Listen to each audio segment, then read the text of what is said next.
Jesse Ann Nichols George, I love that long name, it's fantastic, is the author of 4 books which are founded on the principles of compassion and how to use it to bring joy to all areas of life, as well as to open to living your passion and manifesting a life of joy and fulfillment. What better way? Hello, Jesse. A warm welcome to you. Thank you so much, Maureen. It's a pleasure to be here. It's very exciting to be on your show. I really appreciate this. I love hearing your voice. You're such a lovely person, and I'm really happy that you said yes to coming on. Compassion is something that is close to my heart, and trying to always stay in that, living the life of compassion. And thank you for your. In fact, I wanted to ask you right away about that. I'm just happy that you're lovely, your voice and everything. But I wanted to ask you, just coming right out with it. Can you tell us, because you gifted me those books, so thank you so much, and the workbook. But can you tell us about why you wrote everybody? She's an author, of course. You can read about it, but activating compassion, and how the workbook, because that's an addition, which you sent me, thank you, how the workbook is used with that together, or you know what I mean? How beneficial. Absolutely.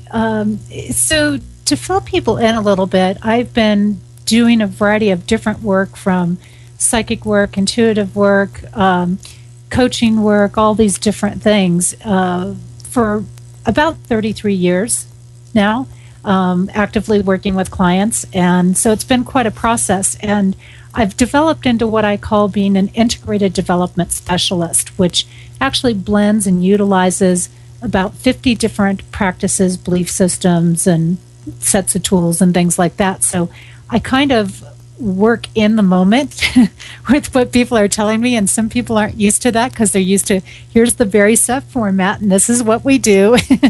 And I'm kind of like, no, just talk to me like a person and we'll get your answers, and it works very well for me that way.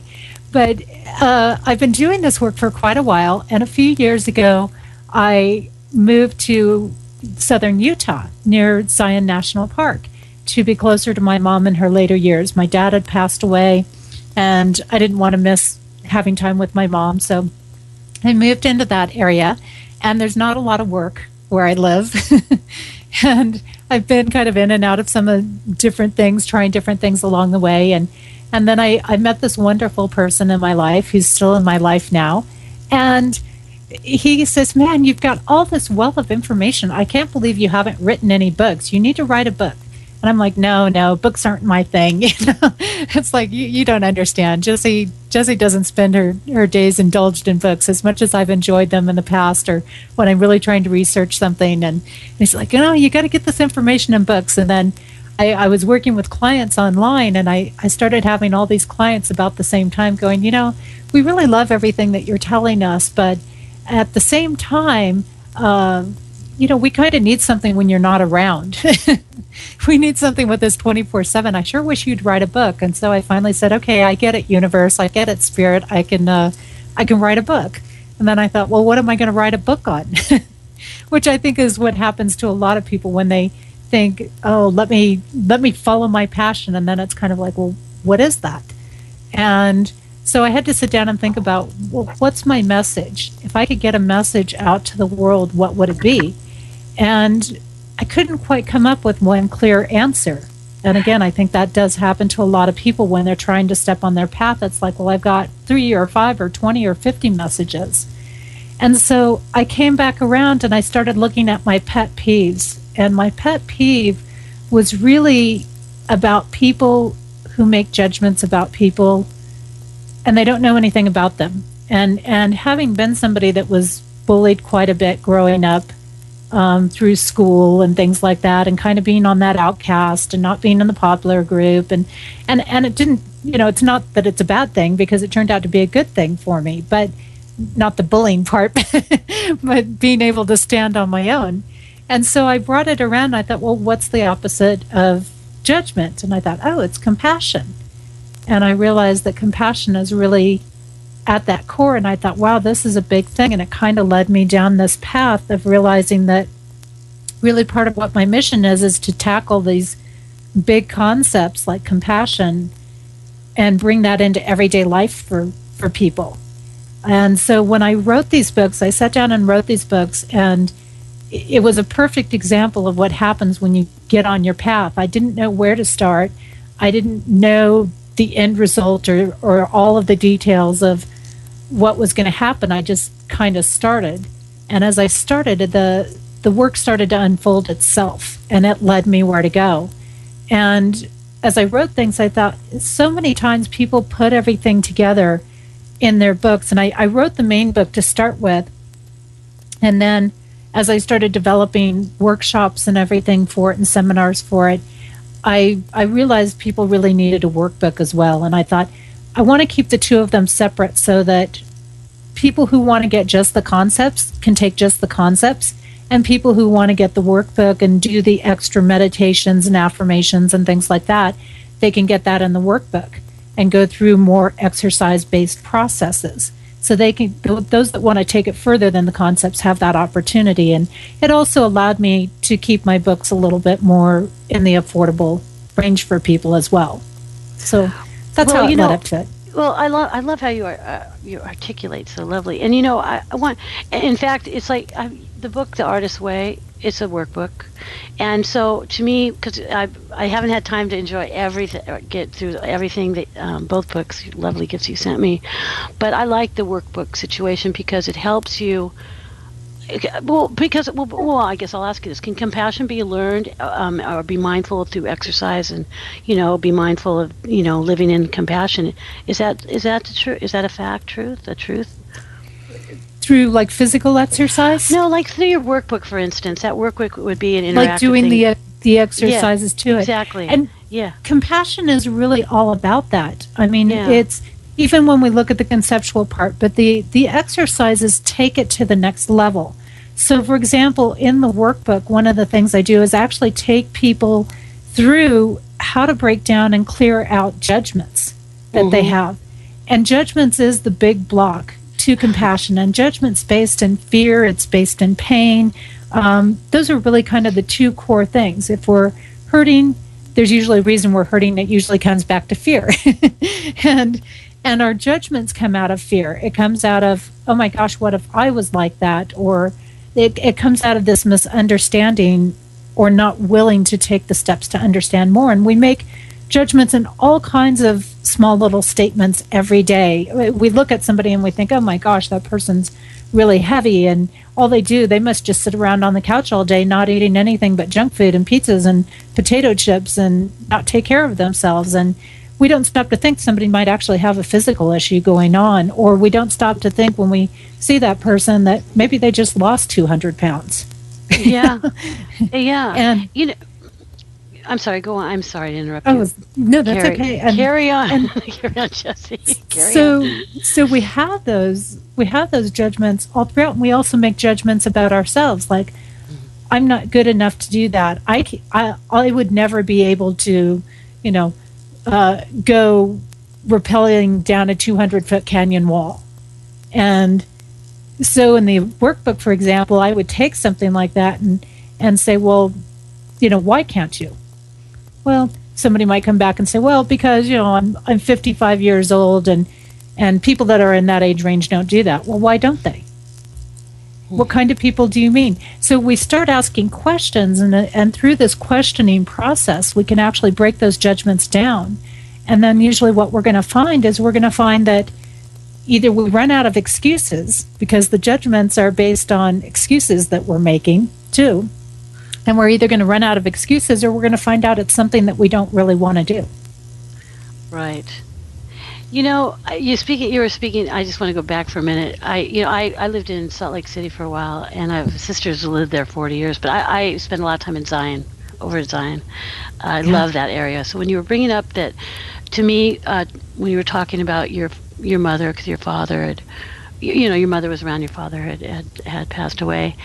And because of I can identify with that extremely much, because unconditionally I chose to be there versus my parents later on. And I felt that is really a direct reflection of pure compassion.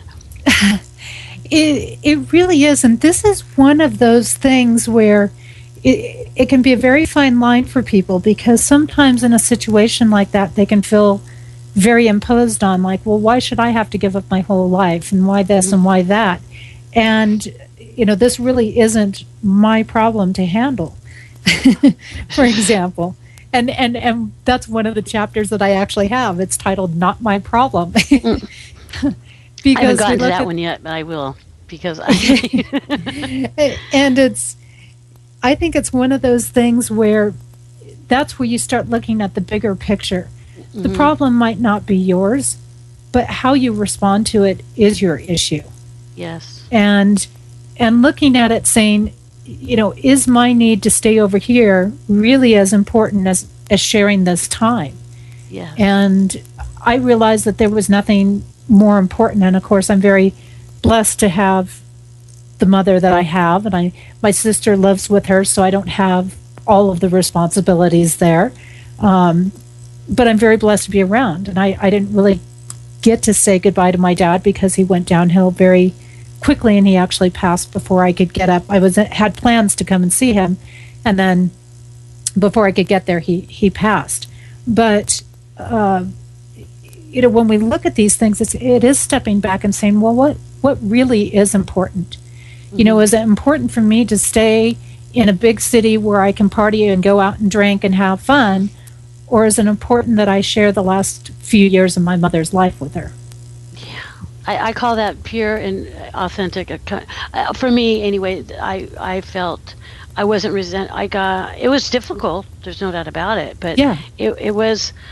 I was blessed, and when I look at the overall picture as being blessed, and I knew then compassion. People talk about, oh, I'm a compassionate person, but then out of 6 kids, I'd look at them, you're not, Well, but and you're right about that, because for me, there were just a lot of different things that were coming together that were saying go there. And I probably would not have written these books had I not moved to be closer to her, because I had no idea what was going to unfold on my path. I moved into this little town that Walmart's your main employer.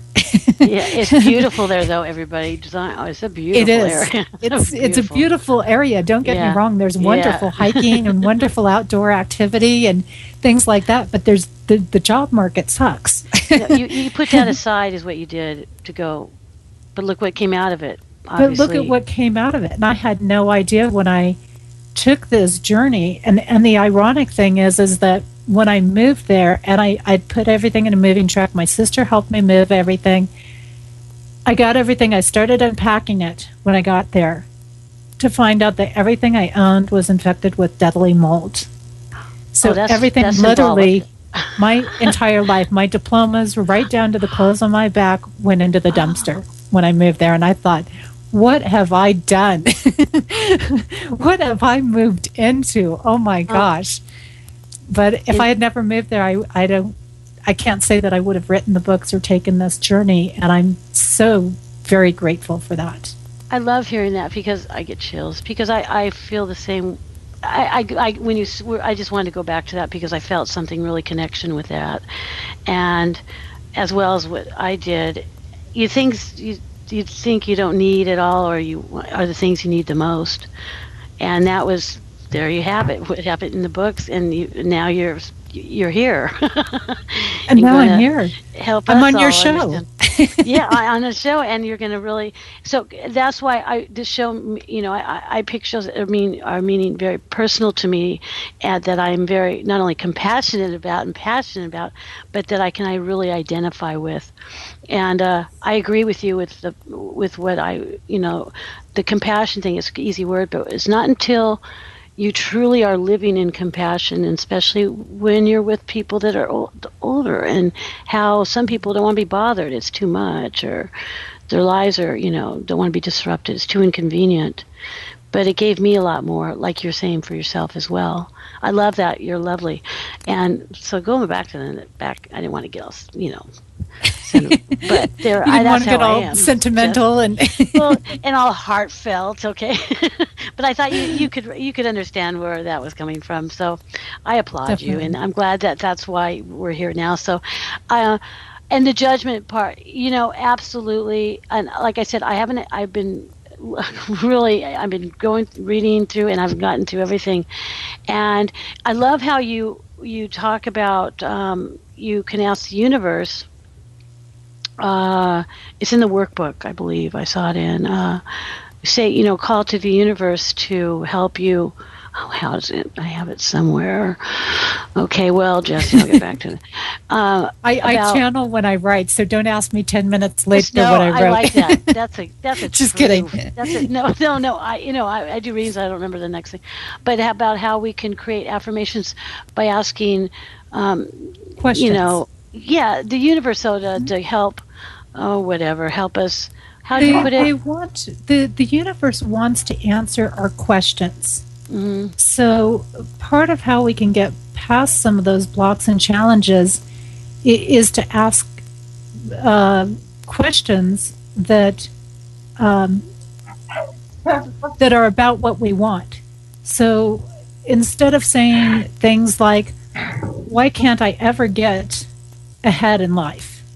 Because when we ask, "Why can't I ever get ahead in life?" the universe is going to show you why you can't. It's going Right. to put more blocks in your way. But when we turn around and we say, I wonder what it would be like to have an abundance of money flowing into my life so that I could share things with other people and provide these amazing experiences for them. And the universe is going to answer, well, here's what it's like to have an abundance of money. Here, try this, $5,000 or $20,000 or things like that. So it's always answering our questions with things. So we want to be careful of some of those questions that we're asking in that process with it. So yeah, the questions are Well, definitely there. like I was in the workbook. I was just acknowledge where there is pain in your life, and also about asking ask the universe questions as to what you want, and does it already exist in your life as well. Yeah. So, and people need We're, to be we're wanting mindful. It comes down to it. Yeah. The questions of asking it as if it's already present, and that's a key factor because so many times we're asking for something in the future as if we don't have it. And Mhm. we think, but Jesse, I don't have $250,000 sitting in my bank account. But the energy is there, the the whole aspects are there. So we want to ask as if we have it. If we ask as if we do not have it, then we're asking from a space of deprivation. And that's when, again, we're going to get that negative response back. We're going to get that deprivation back because we're asking for deprivation in a sense.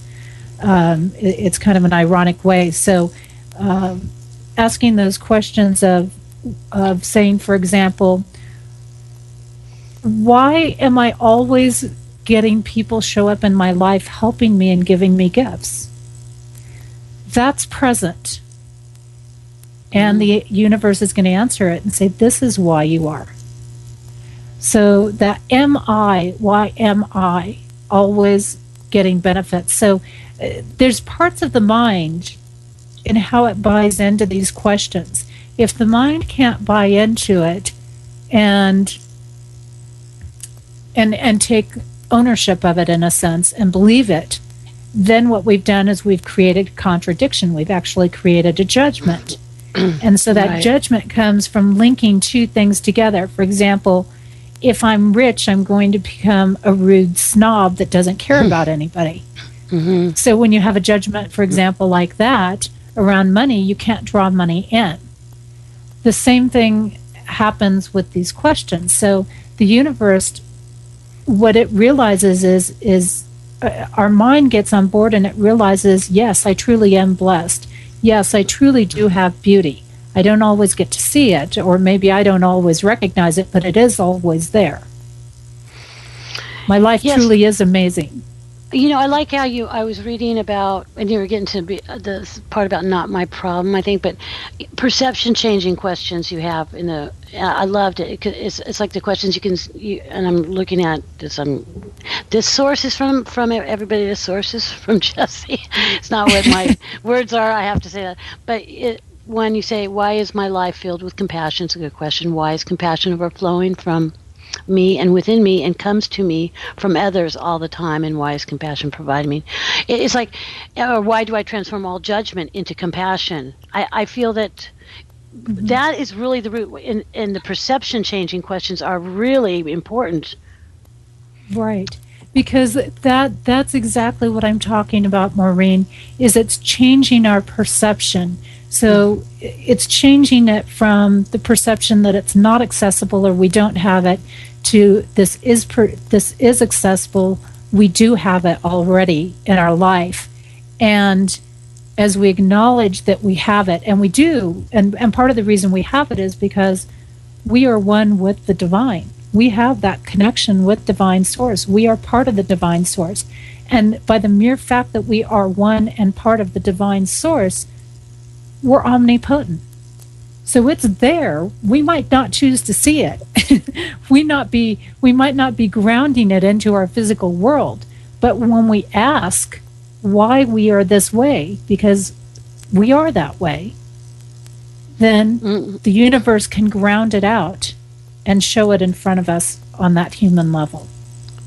very well said. I like that. I reflecting back, talking about having compassion for oneself. I know for me anyway, that's been my. Well, I'm very honest about my issues. Everybody can hear me roar. Roar.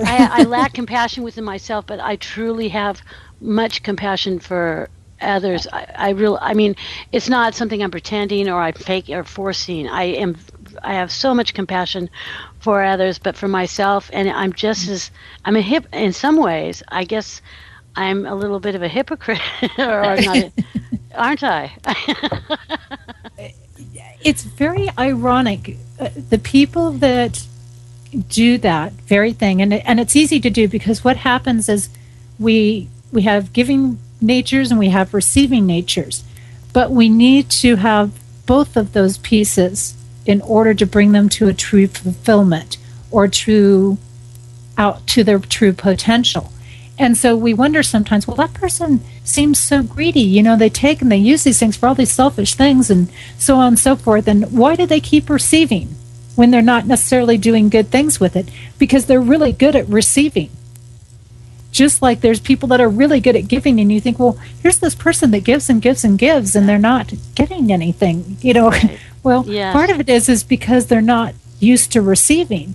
And this Mm, happens with a lot of givers. They don't know how to receive. Somebody gives them something and they say, oh, you shouldn't have done that. Oh, you didn't need to yeah. do that. And they discount the gift. Yes, And we you're don't want to right. discount that gift. We want to learn how to accept that gift and go, this is wonderful. Thank you so much for doing this. I And really appreciate it. and respect the person that's doing this, because that's the thing.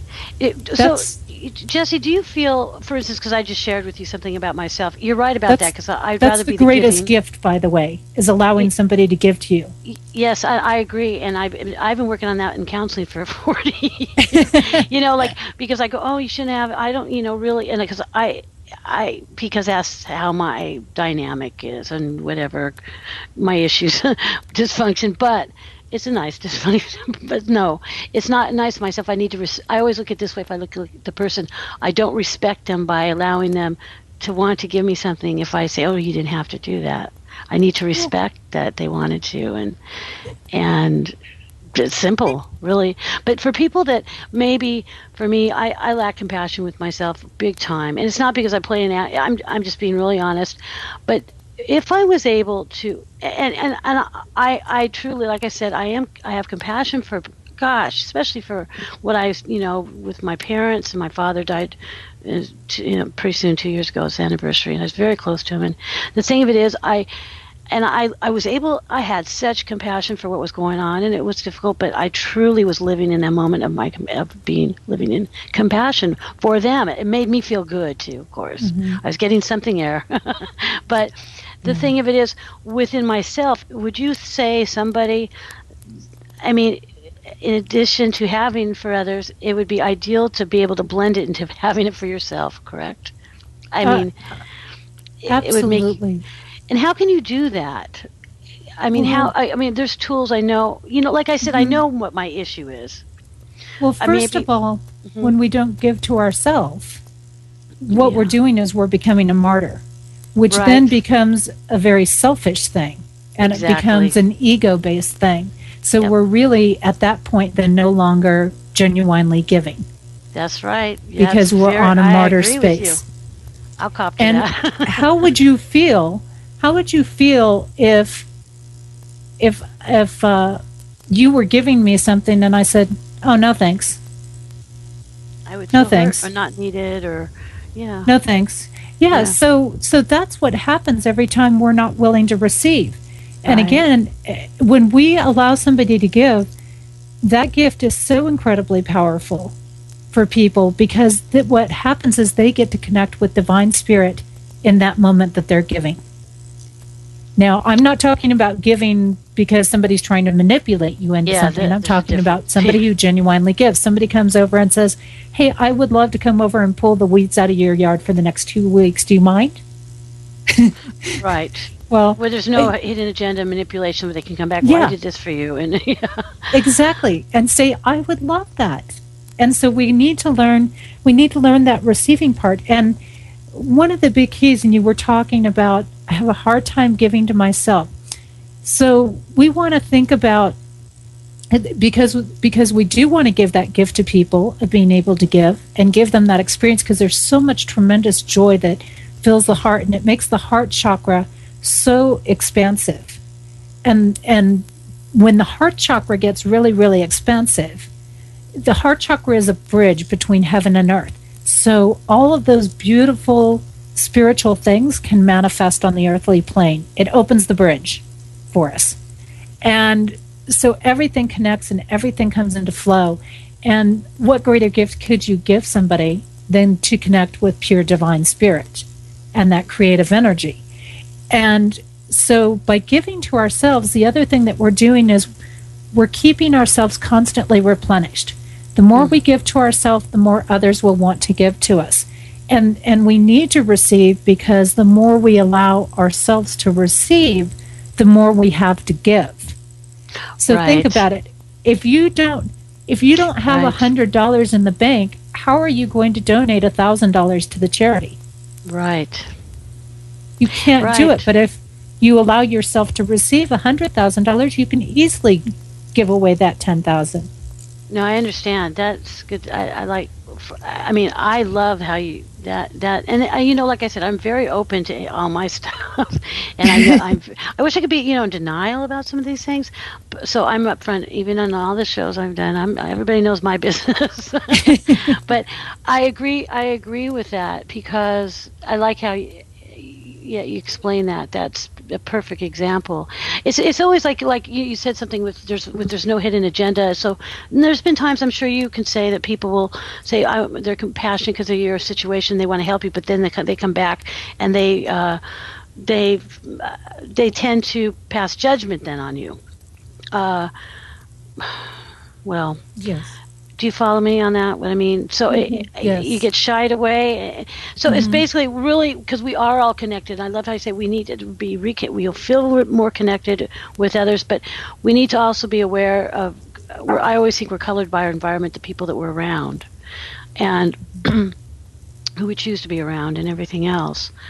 So, well, what do you do, Jesse? Have you ever, being compassionate also should be unconditional Hmm. and Hmm. so if somebody is or if anybody's experienced that they felt somebody was truly giving acting in a way of compassion to find out later they were next I'm giving it a silly example but metaphor was whatever you want to call it, a lie. That then somebody's turning around and making fun of you because you're low light, whatever. You know what I mean? And you got wind of this, it would really feel betrayed. So it would shy Right. you away from um, being able to be open to having someone be giving to you.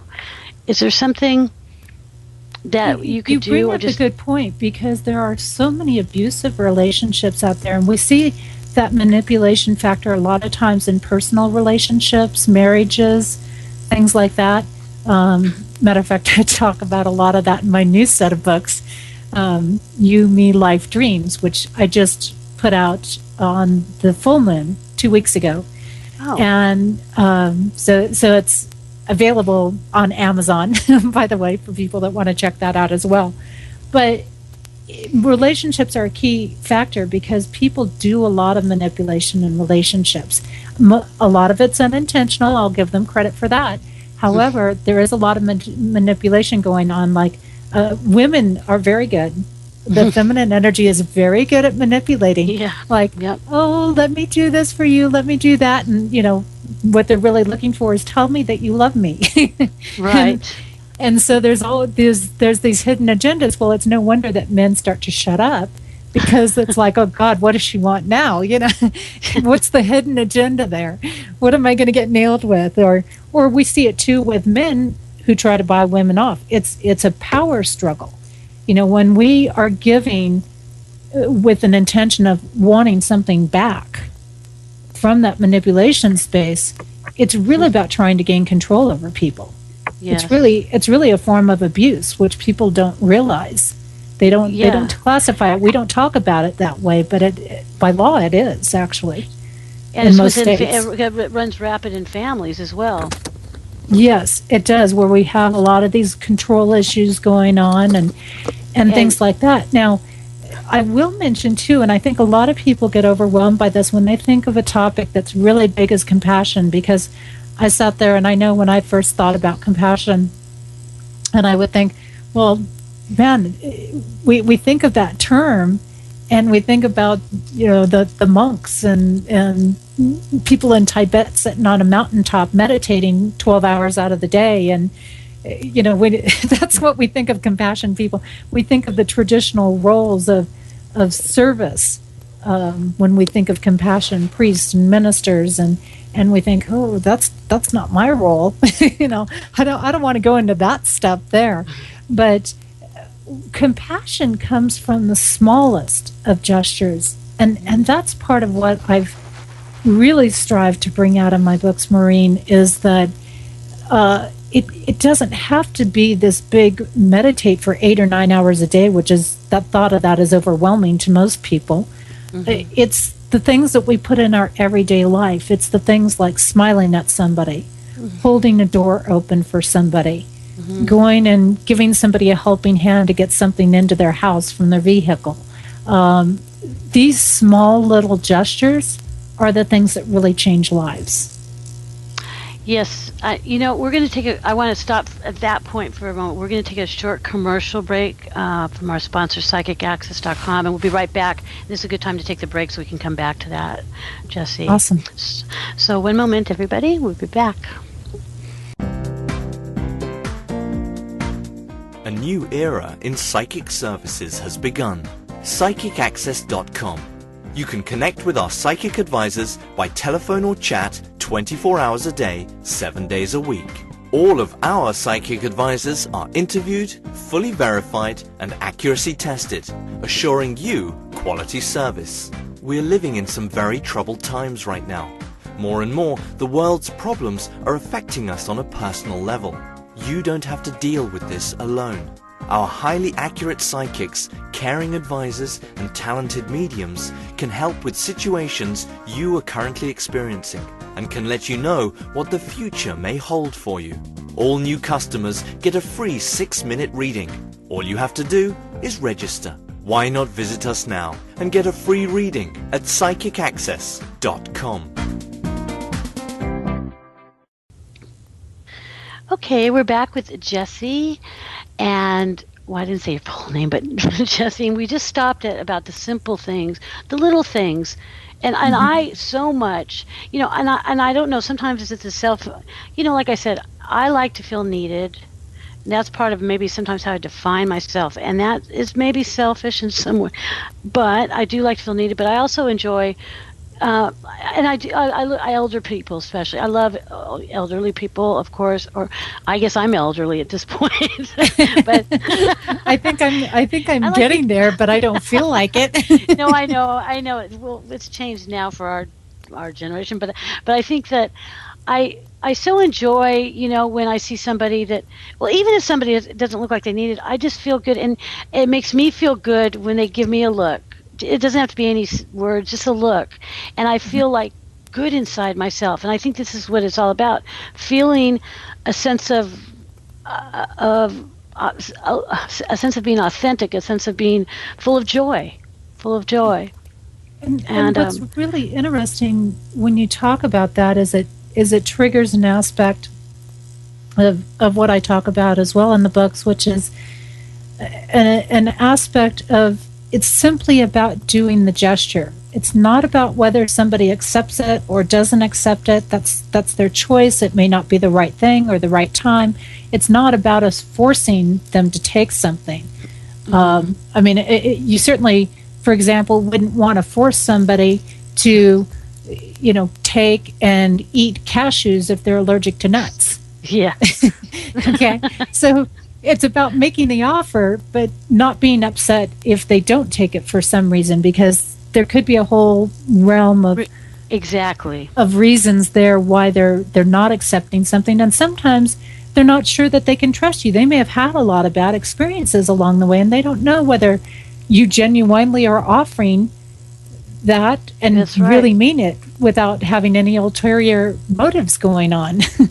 No, exactly what I brought up earlier, Yes. and also people that I feel that if you're living in a life, if you're living in compassion or mindful of compassion every day, or in the thought in the just in your mind in the thought, and putting it out there, that others will also, by you will gain something with that, and receive maybe something like I said, it can be learned, it can be activated, right? So of Yep. course, so that could activate compassion within them as well, correct? Absolutely. And the thing is that we have this within all of us. And again, it can come from the smallest of gestures. A smile can change somebody's day. Literally. Somebody might be having a really hard day and you open a door for them and it changes their whole demeanor. Like, oh my gosh, somebody was just nice to me. And then they go and they're nice to somebody else and so on, and it cascades.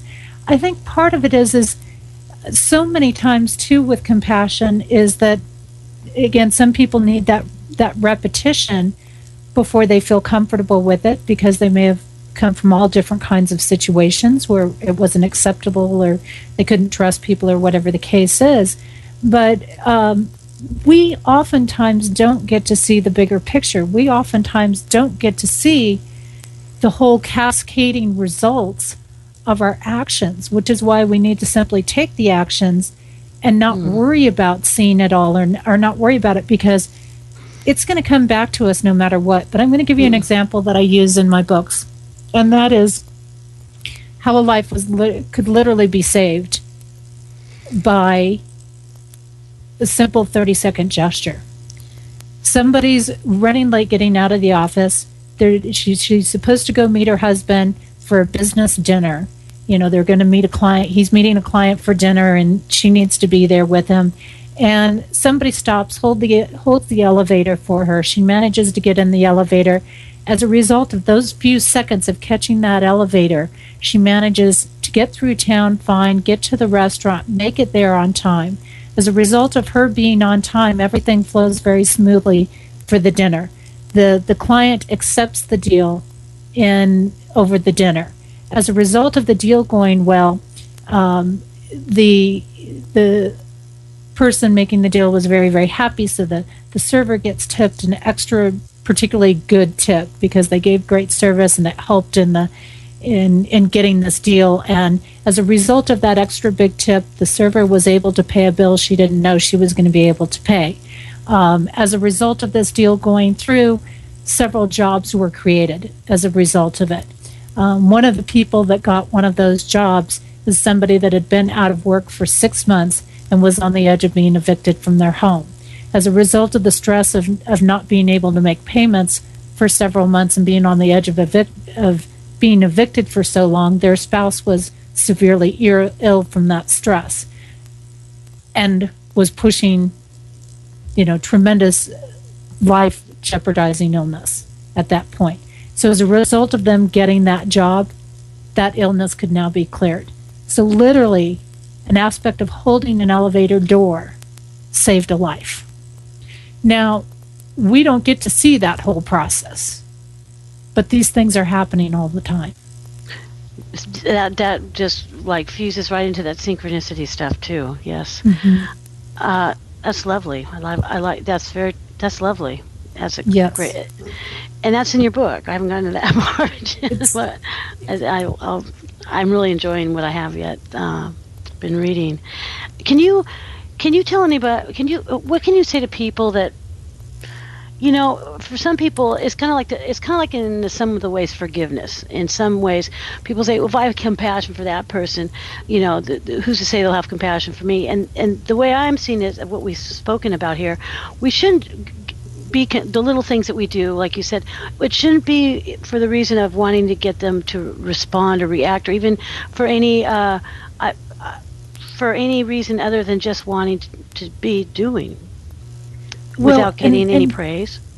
Keeping that concept in mind, that again, we should just be offering it and not judging who's worthy of it or who isn't worthy of it. Everybody's worthy of compassion. And you might have had somebody who was a bully in high school or junior high or wherever, but that person is not necessarily that same person 20 or 30 years later. We all shift and we all change. And yes, there might be some core things, but maybe that bully learned that they had some really valuable skills there of management or leadership, and they took it and used it to go open a Habitat for Humanity store, and now they're building homes for people who can't afford them. I don't know. That's true. Those are synchronicities. Or for somebody that you don't know what their story is at home, that there's something very sad going on for their lives at home, so they behave in a way that isn't seemingly kind or compassionate towards others. And I do try to look at things like that myself when I'm angry about maybe some situation, but then I go, you know what? I must say, I have compassion for that person, even if they're mean or they're, unkind to me. Well, and that's the key, because again, looking at it, when people are coming from these spaces of being angry, they're feeling hurt, they're feeling pain, they're feeling fear, and those things bring our vibrations down. And they pull us into those negative spaces. Their self-worth is lost. This whole cascading set of events will transpire as a result of that. And again, maybe that person never knew love from anybody, so they don't really know any different. Their programming's there, and it's not about making excuses for them, but everybody deserves this. Everybody deserves to know what it's like to be loved. Everybody, and that doesn't mean that you're going to change everybody, or that everybody's going to change just because you were nice to them for a few days, or you may or may not have been the right person to create the bigger change, but somewhere you showed them something different. You gave them a different example. You showed them that not everybody is mean, and it's not up to us to again judge whether somebody is worthy or not, or to even have to know the whole details of why they are the way they are. People say to me, I say, I genuinely have love for everybody, everybody. And they say, oh, well, you don't really have love for everybody. I say, yes, I do. And they say, well, you can't love that, mass murderer, or those, people out there that are blowing people up and things like that. And the key is is that too many times, again, we judge somebody by actions that we're taking. We meld them together, just like categorizing people and saying, well, all of the rich are a bunch of snobs and they don't care about anybody else. Well, it's not true. We try to make things true that aren't true, because there's a lot of rich people out there doing amazing things in this world that are very kind and very generous. And so that person that's doing those negative things, what we need to be doing is separating the act from the person. Right. I agree. It's the act that we don't like. It's the fact that it's the act of blowing people up that we don't like. It's not the person. Right. Exactly. It's or the acting out in the behavior or whatever.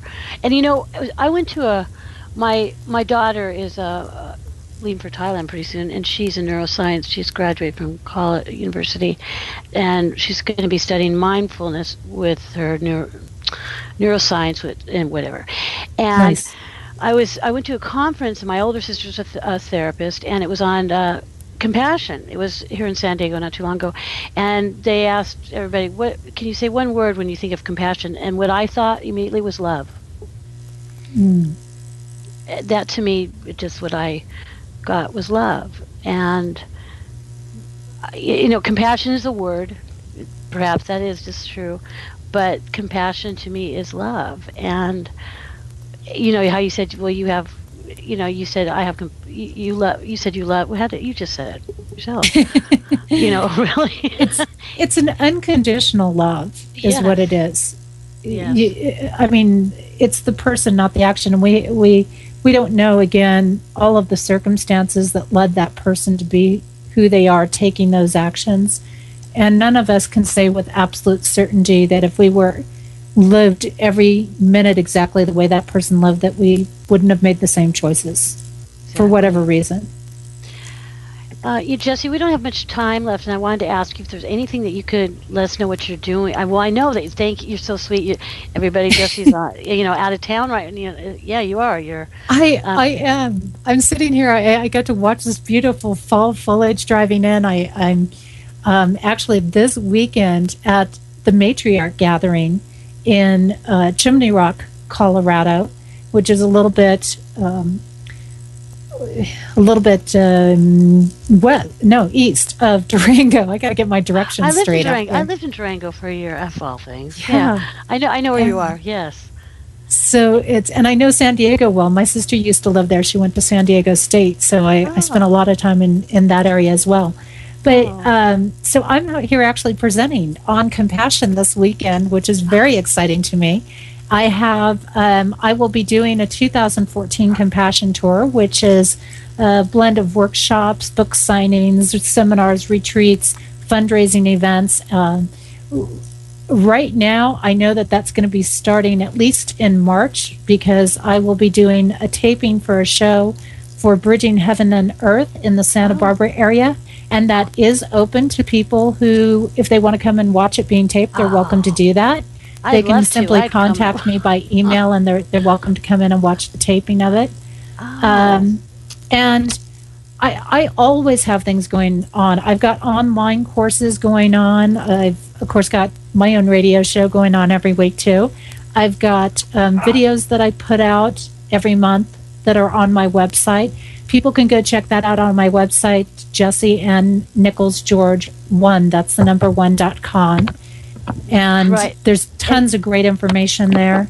I've got the 2 books on relationships that just came out, and the 2 books on compassion. And I was actually going to offer a special to your listeners that they can take advantage of for a week. I might extend it for 2 weeks. But what I was going to do is, for people who want to grab copies of the paperback, I will do them for your listeners at $4.99 each, and they're regularly $12.99. And the ebook versions I will do at $1.99 for them, and they're regular $9.99. They just need to email me, and my email is Jesse at Jesse Ann Nichols George, and let me know whether they're looking for the ebook versions or the paperback versions, and I'll get them the promotional codes to use for that. That's so lovely. That's so giving. There you have. And it's a Thank great you. gift to give somebody. So, with the Absolutely. holidays coming up, It is, and also to give to yourself. If and to you, give to yourself. that's really lovely. Thank you. That is very lovely. I didn't know everybody Jesse's gonna. That's lovely. Very lovely. Thank you. And Mhm. I suggest to anybody, yeah, that's listening there and in the chat room, I would certainly take that lovely gift that she's offering. That's great. I really enjoyed you, and Santa Barbara. Well, I'll email you and find out where you're going to be because I drive up. I'm in San Diego. That's a nice drive to Santa Barbara. I'd love to meet you in person as And there well. will be book signings around that time frame too. I know that I'll be coordinating a book signing in Solvang, California, around that Oh, same I time as love well. solving. Yeah, Yeah. love. Good for And if you. enough people contact Get me, who knows? Maybe I'll even set up a workshop too. Yeah, I'm really happy. Well, we have, on the website, everybody, our website is listed on her guest page as well, and your books. If they can, what everybody knows. And this show is archived. Jesse, thank you so much for joining us tonight. I really enjoyed you, and I appreciate your work and your compassion, and everything else. And I wish you really a great day tomorrow. Your event Yeah. speaking starts. So I really wish you well. You don't need to wish I wish you all goodness, all I'm goodness in so life. excited about being here. I really am, and being on your show, and I greatly appreciate it, Maureen. It's absolutely lovely to be able to connect with you and your listeners and everybody here. And I just love doing this. As you can probably tell, Yeah, I just love connecting with people and sharing this work with them. and that's not truly an authentic person for sure. Well, Jesse, have a great evening, and thank you so much for joining us. My pleasure. Okay, good night. Good night, Maureen. Hello, my name is Res Miranda. If you're having relationship, career, or life issues, I'm inviting you to experience what it's like to have access to professional, highly accurate psychics and spiritual advisors you can trust to care and help you. Register now to get your free 6-minute reading by telephone or chat. Get answers, get access, psychic access, 24 hours a day, 7 days a week. PsychicAccess.com. And not being in the popular group and it didn't, it's not that it's a bad thing, because it turned out to be a good thing for me, but not the bullying part, but being able to stand on my own. And so I brought it around, and I thought, well, what's the opposite of judgment? And I thought, oh, it's compassion. And I realized that compassion is really at that core. And I thought, wow, this is a big thing. And it kind of led me down this path of realizing that really part of what my mission is to tackle these big concepts like compassion and bring that into everyday life for people. And so when I wrote these books, I sat down and wrote these books, and it was a perfect example of what happens when you get on your path. I didn't know where to start. I didn't know the end result or all of the details of what was going to happen. I just kind of started. And as I started, the work started to unfold itself, and it led me where to go. And as I wrote things, I thought, so many times people put everything together in their books. And I wrote the main book to start with.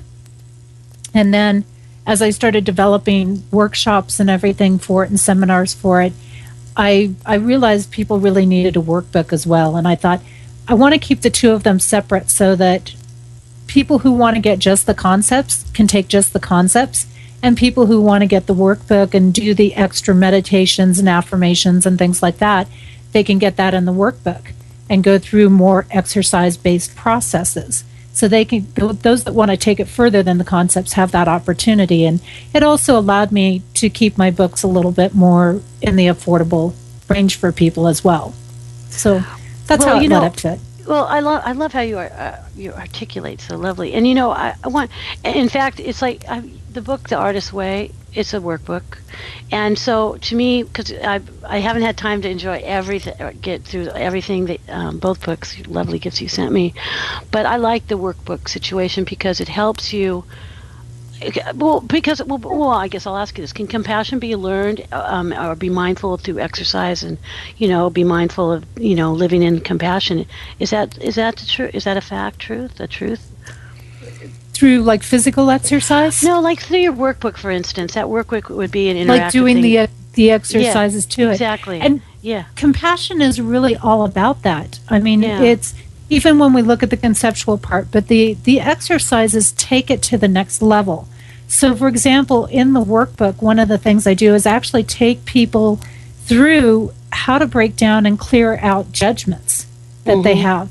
And judgments is the big block to compassion, and judgments based in it's like you don't understand. Jesse doesn't spend her days indulged in books as much as I've enjoyed them in the past, or when I'm really trying to research something, and he's like, you got to get this information in books. And then I was working with clients online, and I started having all these clients about the same time going, we really love everything that you're telling us, but at the same time, we kind of need something when you're not around. We need something with this 24/7. I sure wish you'd write a book. And so I finally said, okay, I get it, universe. I get it, spirit. I can write a book. And then I thought, well, what am I going to write a book on?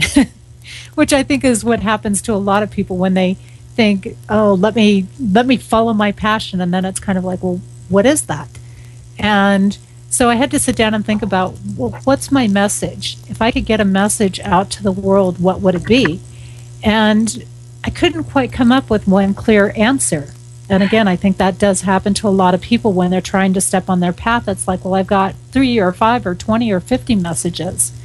And so I came back around and I started looking at my pet peeves. And my pet peeve was really about people who make judgments about people and they don't know anything about them. And having been somebody that was bullied quite a bit growing up, through school and things like that, and kind of being on that outcast, psychic work, intuitive work, coaching work, all these different things, for about 33 years now, actively working with clients. And so it's been quite a process. And I've developed into what I call being an integrated development specialist, which actually blends and utilizes about 50 different practices, belief systems, and sets of tools and things like that. So I kind of work in the moment with what people are telling me, and some people aren't used to that because they're used to, here's the very set format and this is what we do.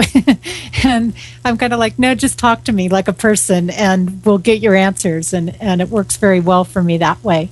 But I've been doing this work for quite a while, and a few years ago I moved to southern Utah near Zion National Park to be closer to my mom in her later years. My dad had passed away, and I didn't want to miss having time with my mom, so I moved into that area, and there's not a lot of work where I live. And I've been kind of in and out of some of different things, trying different things along the way, and then I met this wonderful person in my life who's still in my life now, and he says, man, you've got all this wealth of information. I can't believe you haven't written any books. You need to write a book. And I'm like, no, books aren't my thing.